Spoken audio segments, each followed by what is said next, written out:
أنا ما بكبر. الزمن الجميل يعيد النجوم بعد غياب. يا مسهر عيني بنهاري وليلي. قد ايه مبسوطة هيك عم تجتمعي مجددا مع اللي بتحبيهم واللي بحبوك؟ كثير سعيدة عن جد، وخاصة لما شفت كان لقاء كثير حميم وحلو، وأنا مشتاقة لهم مثل ما هن مشتاقين لي كمان. فغير ماري سليمان، مهرجان الزمن الجميل جمع نجوم اتعلقنا بيهم، ولأنه ظهورهم نادر كل ما بنشوفهم بنفرح، زي فادي عبد الغني ومايا يزبك. ما كنت متوقعة هيدا الشيء يصير، خصوصا لأني أنا كتير صار لي زمان غايبة عن الوسط الفني. انت صاحبة غنية حبيبي يا عيني يا عيني يا ليلي يا مسهر عيني بنهاري وليلي. والله اشتقنا وحياة عيونك يا مفارقنا، اشتقنا لعيونك. قد ايه مبسوطة اليوم هلا بلبنان وبين هالناس اللي بتحبك وشايفين اسم الله كلهم عم يجوا يحكوك؟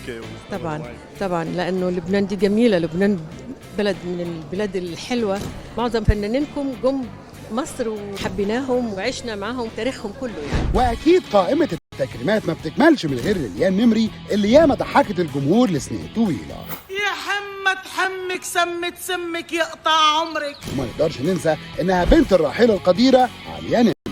هيدا مش اول تكريم، بس شو له طعم هيدا؟ هيدا التكريم تقريبا بين ال 75 و 76 تقريبا. له طعم لانه عم بتكرم بمهرجان ببلدي. هلا بيقولوا كبرت ليلو. عمري 60 سنه وصار لي 55 سنه. بحسك صغيره لانه ليه؟ انا ما بكبر. ما بتكبر؟ لا هيك قلتوا جمال. طب لما قلبك يكون نظيف، عرفت؟ ما بتكبر. قد البحر ما بحبك. وعشان تكون السهره لبنانيه على الاصول فكان لازم تفتتحها تانيا قسيس. حافتتح بالنشيد الوطني اللبناني اللي هو كتير كتير اكيد مهم لإلي ولكل اللبنانيين بهالظروف.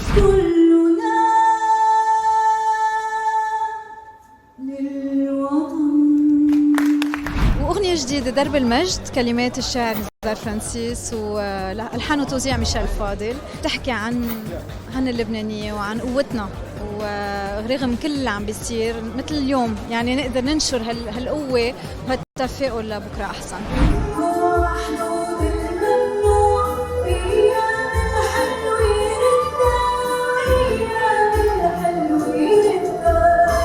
وبعدها قدموا التكريمات إعلاميين وممثلين لبنان زي رجا ناصر الدين، رانيا سلوان، وسامي أبو حمدان. هذا المهرجان استثنائي بالنسبة لإلي. السنة اللي كنت عم بقدم الأشخاص اللي كانوا مكرمين كانوا عظماء، كنت أحلم إني أشوفهم، فكيف إني أكون معهم على ذات المسرح وعم بقدمهم. رجا اليوم عم بتقدم جائزة لمين؟ وشو بتحب تقول للشخصية اللي عم تقدم لها هيدي الجائزة؟ الجائزة اليوم اللي عم قدمها لصحفية كبيرة مخضرمة، الست مريم شقير أبو جودة. بعتقد اليوم أنا عم بتكرم، لأقول لك ليه؟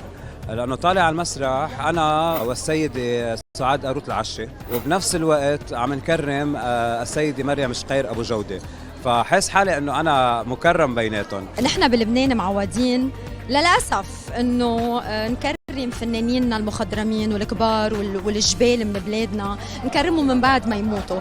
فقديش حلو أنه دكتور هراتش دايما بقوم بهيدي المبادرة، صار له كذا سنة، فهيدا الشيء كتير حلو.